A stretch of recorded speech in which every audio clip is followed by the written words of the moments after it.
what we're doing now, we're going to head into the privileged planet part of my three-part Bible study here. Last week it was about young earth versus old earth creationism, why we're young earthers, how I was an old earther for probably 40 years until I thought more on it, and so forth. Now, I'll tell you a little bit about why I got into ministry at St. John's. Now, about 15 years ago, Gary and I volunteered to be a youth group, to run the youth group. Right, Gary? Thumbs up. Yep. And that was when the youth group was actually in pastor's basement in that extra room there. You guys remember that? And I remember, just to date what I'm talking about, this was during the O.J. Simpson trial, okay? And I remember just being dismayed at the verdict.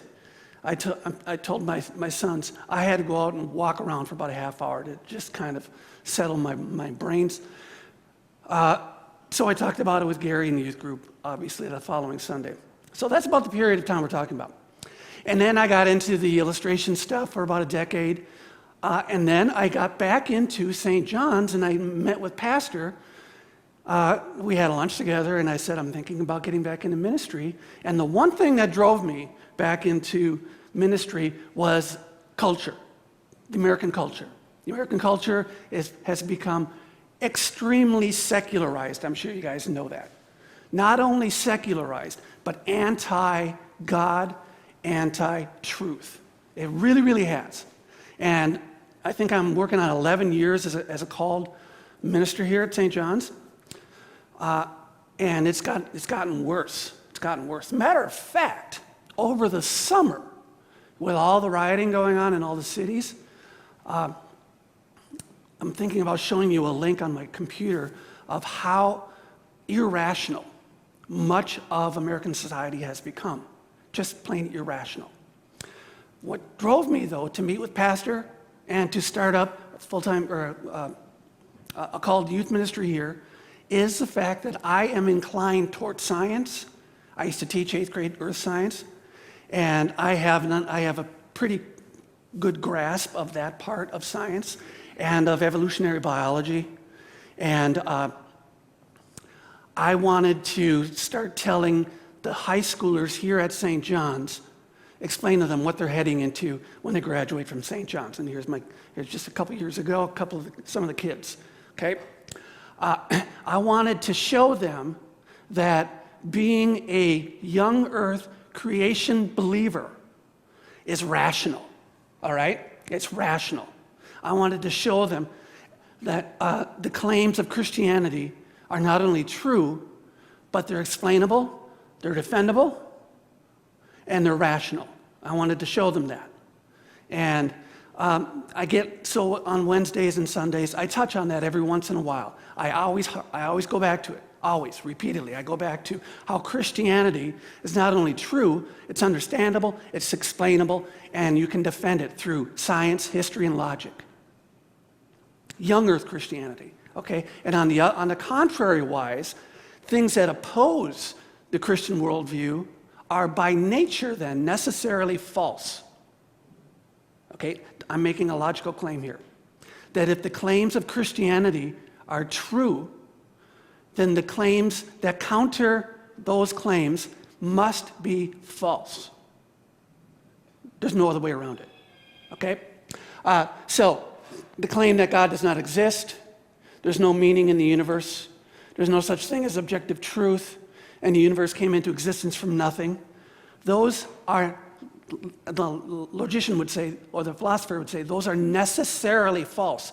They cannot be true, ever, okay? And I don't think I'll show you that. So, I want to look at one claim that is necessarily false, okay? That the universe came into existence from nothing. You guys have all been taught that. It's part of our culture. And it reached its present state through Darwinian undirected chance processes over vast periods of time. Remember last week I said that people who hold to this view, how old the universe is? 13.8 billion years. And how old is the Earth? According to this view, 4.5 billion years. That is something they need to hold on to. You need to have two things happening: a very lot of time and random chance change over time. If you get to random chance change over time, then you'll get to us, intellectual human beings who can think about the universe. Okay, I'm going to show you how one way. There are dozens of ways to falsify that using science. I'm going to show you just one, okay? Okay, I'm going to repeat myself. I'm going to show you just one way to falsify this claim that the universe and everything in it came into its present form through random chance mutations and time, okay? So, I'm going to tell you about the protein. We all have proteins that make up our body. Our body are not pure proteins, we're also other stuff too, but proteins make up our bodies. There are proteins in the brain, there are brain proteins, there are muscle proteins, there are stomach proteins, liver proteins, kidney proteins, and a kidney protein cannot be a brain protein. It's a different molecule, okay? There are, like I say, skin and muscle proteins, and there's also hair protein. Anybody know what the hair protein is called? I think a lot of us have been taught that. Starts with a K. Keratin, I heard it, yes. That is the hair protein. Okay, now, proteins are actually quite interesting. And they come in four basic structures: chain, a helix, and then a third called a tertiary, and a fourth called a quaternary.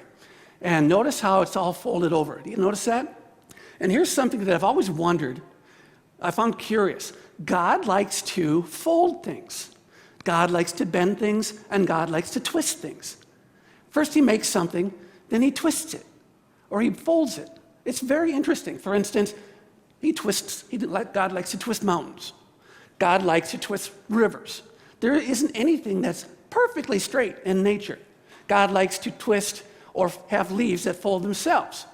God likes to twist galaxies. And God likes to fold and twist our gray matter. So he'll make gray matter, and then he'll go, watch.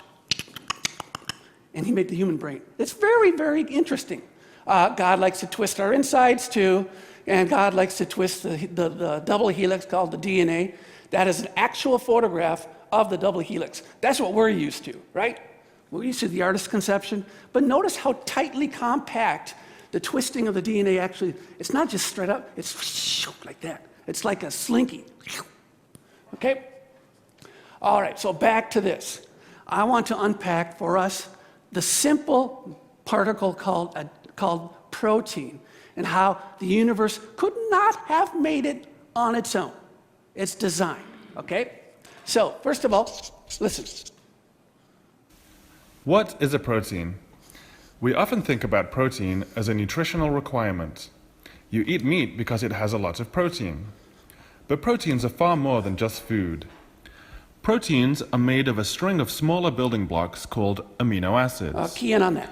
Amino acids are kind of like Legos that can be used to build proteins with different structures. When we eat our food, we break down the proteins that we ate into amino acids. And then we stick them back together again to make lots of different types of proteins to do jobs in the cell. Here are some things that proteins can do: detect light, form hair, and fight disease. Let's look more closely at 3 examples. 1. Proteins move you. The reason that meat has a lot of protein is that meat is muscle. Muscle has to contract to move our body, so it's full of a type of protein that moves stuff around. Let's see how that works. Here are some proteins in the muscle fiber. This protein, called myosin, can change its shape. When it changes shape, it moves these fibers relative to one another. Millions of these tiny movements cause the whole muscle to contract. 2. Proteins can kill you. Botox is a protein that cuts up molecules in nerve cells that control your muscles. This means that Botox makes your muscles relax.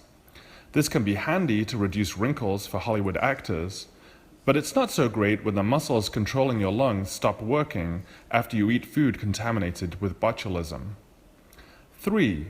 Proteins speed things up. Enzymes are proteins that make reactions go more quickly. For example, the enzyme amylase helps break down starch into sugar. You have amylase in your saliva. Try chewing a piece of bread for a really long time. Keep chewing. What do you notice? Okay, and that's the end of that. So, proteins are made of what? I'm going to treat you guys like students. Amino acids. Amino acids. Key in on that, okay? So we have lots of proteins that make up our body, and the proteins themselves are folded up chains and the links in the chain are amino acids. Just know that for the next bit I'm going to show you. If proteins are indeed rare among the possible sequences of amino acids, what are the odds that mutations would stumble upon a functional combination of chemicals from the vast number of alternatives?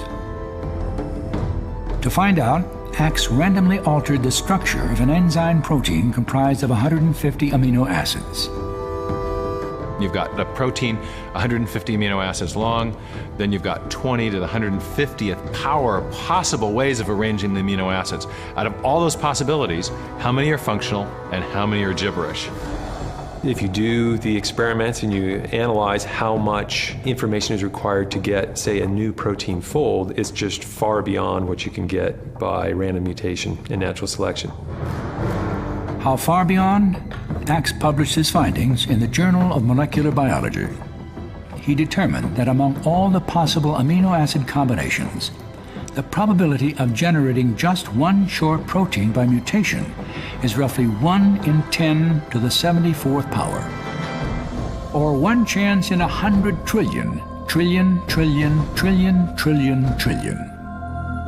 To put that in context, there's only 10 to the 65 atoms in the entire galaxy. So to build a new functional protein by selection and mutation within the time allowed for the Cambrian explosion, what you're essentially having to do is equivalent to a blindfolded man looking throughout the entire galaxy for one marked atom. So what we're talking about is searching for a tiny, tiny needle in an enormous haystack and having a very limited time to search. Okay, did you guys catch that now? Some things he said. How many atoms are in our galaxy? 10 to the 65, okay? So the odds of finding, blindfolded, a single atom in the entire Milky Way galaxy, even if you're given millions of years to go at it, are basically zero. You're not going to find a single atom in the Milky Way galaxy if you're blindfolded, okay?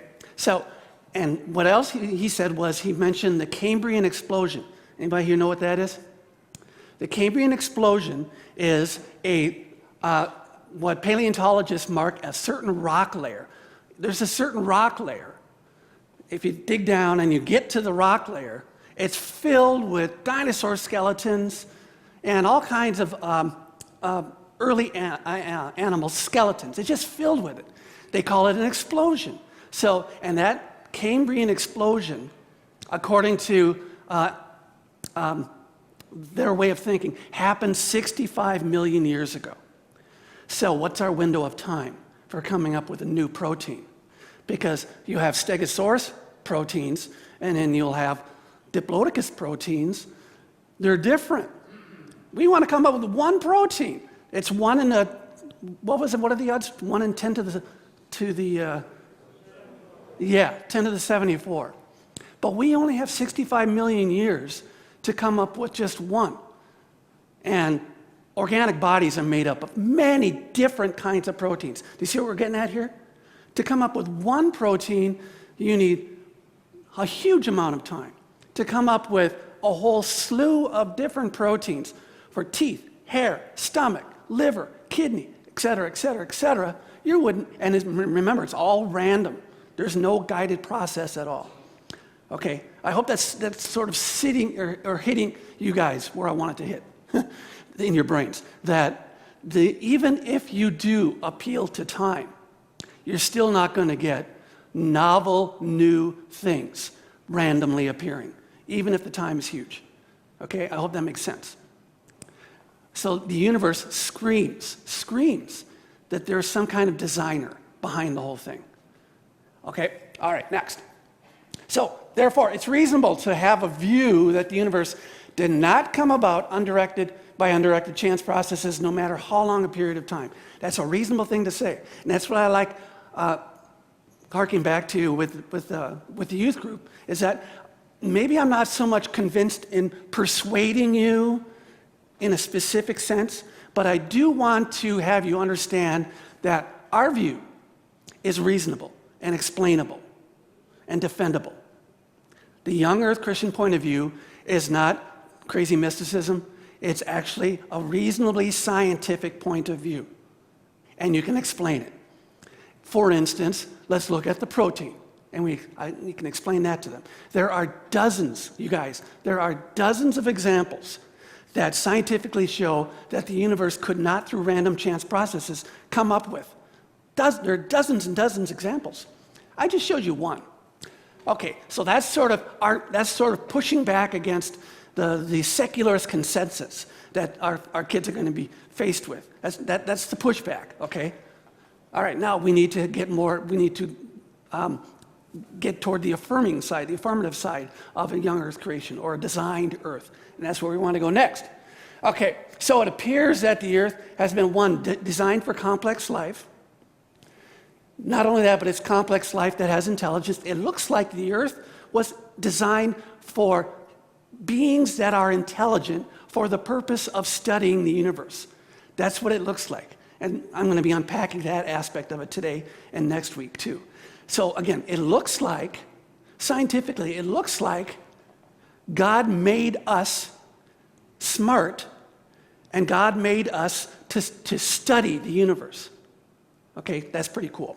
All right, here we go. Here's a key concept that is going to be running through this whole thing, called accumulated complexity. Think of it like you guys, most of you guys remember or know the Rube Goldberg cartoons. You guys remember that? John does. Okay, a Rube Goldberg cartoon. I forget, was he around the turn of the century? I don't remember how far back he goes. He makes simple tasks into complex arrangements. For instance, I'll read it. As you walk past the cobbler's shop, hook A strikes the suspended boot B, causing it to kick the football C through the goal post D. Football drops into the basket E, and string F tilts, sprinkling the can G, causing water to soak coattails H as coat shrinks cord. I hope you guys are following the process here. Opens door J of cage, allowing bird K to walk on the perch L, grab the worm M, which is attached to the string N. This pulls down the window shade O, on which it's written, "You sap, mail that letter." That's a simple way to keep from forgetting to mail your wife's letter. Now, the earth is that complex, where you need to have a lot of things happening in order for one thing to happen. And Darwinians would say, yeah, they all came about through random chance. All of it did. But it's so complex that you need all of it to be present in order for the one thing to happen. You need all these things to be present in order for the guy to be reminded to mail the letter to his wife. Accumulated complexity, okay? So the earth and the solar system and the universe looks like a Rube Goldberg product. It really does when you examine it. So let's begin. First, I'm an astrobiologist, and the area that I've done the most work in lately is the field of extrasolar planets. What motivates me is just to examine the conditions necessary for life and look elsewhere in the universe and see if those conditions are met anywhere else. And the answer could be yes, and the answer could be no, and either answer is interesting. Guillermo Gonzalez works as a research scientist in NASA's astrobiology program. His interest in this field is tied to his early fascination with the prospect of life beyond the Earth. I grew up in the 1960s, and like most other people of my generation, I was really amazed by the Apollo lunar landings, and that really inspired me and had something to do with my getting interested in astronomy. In my early years, I came to believe very strongly that there must be other civilizations out there and that the galaxy was teeming with life. And so I was a strong supporter of the search for extraterrestrial intelligence. My belief wasn't based on any real hardcore scientific arguments. It was just the impression that I had that the galaxy was such a big place. And I didn't give the other side of the equation much thought. In other words, there's two sides of the equation. There's the number of stars, the number of trials, if you will. But the other side is the factors. It takes a lot of factors to have a habitable planet in a planetary system. For Gonzalez and other astrobiologists, these factors, required for the Earth's habitability, became the focus of extensive research. We've demonstrated in dozens of different ways the laws of physics and chemistry that pertain in a laboratory anywhere on Earth apply anywhere in the solar system, apply anywhere in the galaxy, and in many cases out to the most distant galaxies that we can see. There are indeed unchanging physical laws in the universe that apply to the entirety of the universe, that they're not localized to one place. This consistency in the laws of physics and chemistry has led many researchers to conclude that the factors necessary for complex life on Earth are also the best parameters in the search for habitable planets elsewhere in the universe. Most serious discussions about these factors begin with the same prerequisite: liquid water. Okay, so what this segment was saying, and you should get, is that if we're located on a pale blue dot of Earth, right, in a vast universe, if we want to figure out, well, is there possibility for life outside the pale blue dot, way in the far reaches of the universe? Can we do that if we're just located in this one spot in the universe? And the answer is yes, we can, because the laws of chemistry do not change depending on your location of the universe, just as the laws of logic don't change, or the laws of mathematics don't change. Can you conceive of an idea that if we go to a new spot in the universe, 2 plus 2 will no longer equal 4? Does that even make sense? No. It's reasonable to assume that 2 plus 2 will be 4 throughout the whole universe. And it's reasonable to assume that the laws of chemistry and the laws of, and the organic laws of nature will be the same no matter where you are in the universe. So we can kind of think, okay, so let's think this through. Here on Earth, what does it take for a planet to be habitable? What are the elements that are necessary? Because when we come up with that algorithm, we can apply it to all the other planets that we see. Does that make sense? Okay, so what does it take? That's the next step. So there are lots of things it takes. Here's the first one.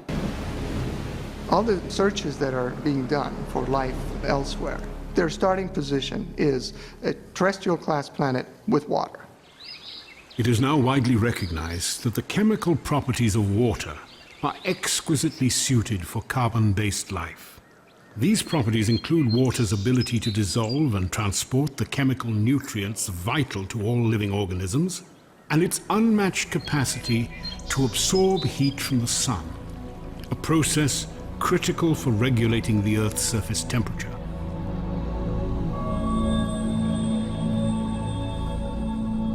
In liquid form, water is an extraordinary substance, and its existence hinges upon another factor essential to complex life: a planet's distance from its home star. It's like what they say in real estate: location, location, location. A habitable planet lives in what we call the Goldilocks zone. It's not too hot, it's not too cold, it's just right. And when I say just right, I mean just right for water. Liquid water really helps define the habitable zone. If it's too hot, again, the water just boils away, you just can't get condensed water. It's too cold, as in Mars today, it freezes out. Within our solar system, the habitable zone is relatively narrow, beginning well outside the orbit of Venus and ending short of the orbit of Mars. If the Earth were just 5% closer to the Sun, it would be subject to the same fate as Venus: a runaway greenhouse effect with temperatures rising to nearly 900 degrees Fahrenheit. Conversely, if the Earth were 20% farther from its home star, carbon dioxide clouds would form in its upper atmosphere, initiating the cycle of ice and cold that has sterilized Mars.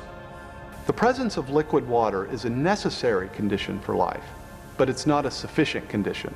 After all, there may be liquid water under the frozen surfaces of Mars and Jupiter's moon Europa, but there's very little chance that complex life exists in either of these places. You see, contrary to what the Copernican principle might suggest, the recipe for life is much more complex than just add water. Okay, so that's number one. So we need not just plain water, we need water that can go into the three states of matter: solid, liquid, and gas. A planet needs liquid water. Liquid water is the perfect transport vehicle for carrying nutrients throughout our body. What percent of our body is water, Lindsay? Almost 70%. Up here, it's our brains, 72% water. Our lungs, over 80% water. I always thought our lungs were, I didn't think our lungs were so watery, but I Googled it last night, over 80%. So we need liquid water. The planet needs liquid water. And now think back to Genesis 1. What was God separating? In Genesis 1:1, separating the waters, wasn't he? So when scientists find out, wow, there's water on this planet, look what we found. We found water in a moon that circles Saturn, I think it's called Europa. There's water. And they think, okay, evolution is, no. A Christian creationist would say, of course there's water. What's the first thing that God did when making the universe? He separated the waters out, okay? The universe is going to contain water. That's just it, okay? And water is crucial. It's a crucial element. As a matter of fact, when you talk about the pH of liquids, whether it's alkaline or acid, it's based on how far is it from water, the number is. Water is crucial. So, liquid water, number one. Next. Turn it on, click. If a recipe for a planet capable of supporting complex life really did exist, then what ingredients beyond liquid water might be required? The list of necessary factors continues to grow.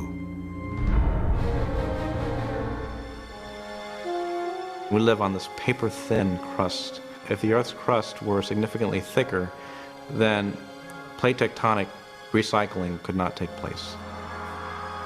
The Earth's crust varies in thickness from about 4 to 30 miles. It consists of more than a dozen tectonic plates that are in constant motion. This dynamic geology regulates the planet's interior temperature, recycles carbon, mixes chemical elements essential to living organisms, and shapes the continents. Deep within the Earth's interior, the movement of liquid iron generates a protective magnetic field essential to complex life.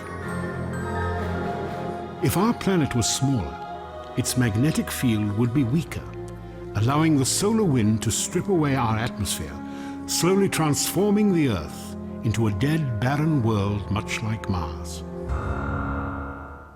Okay, so the interior of the Earth is necessarily, it needs to be liquid and it needs to be iron. So the interior of Earth is liquid iron, and it's spinning really, really incredibly fast. And that spinning motion creates a magnet around the entire Earth, a magnetic field, okay? That's necessary because if not for the magnetic field, the sun would want to kill us, and we would kill all things on life because of the solar wind and highly charged particles coming from the sun. But the Earth's magnetic field pushes it away, okay? So we need that. And then we also need for elements to be refreshed, not created, because there's no new elements in the universe, ladies and gentlemen, but things are transformed and refreshed. And the plate tectonics does that. So we actually need, in a sense, we need earthquakes. Because isn't that one plate subduction going under the other plate, like in Japan? So we need that for life on Earth. However, people who live on the coasts suffer consequences from that decision. I'm going to live on the coast. Earthquake! Ah! Okay, So, two things. We need a terrestrial planet, not we, but every living thing in the universe, and it needs water. What else do we need? We need an oxygen atmosphere, and the oxygen-nitrogen atmosphere that the Earth has is necessary for complex life.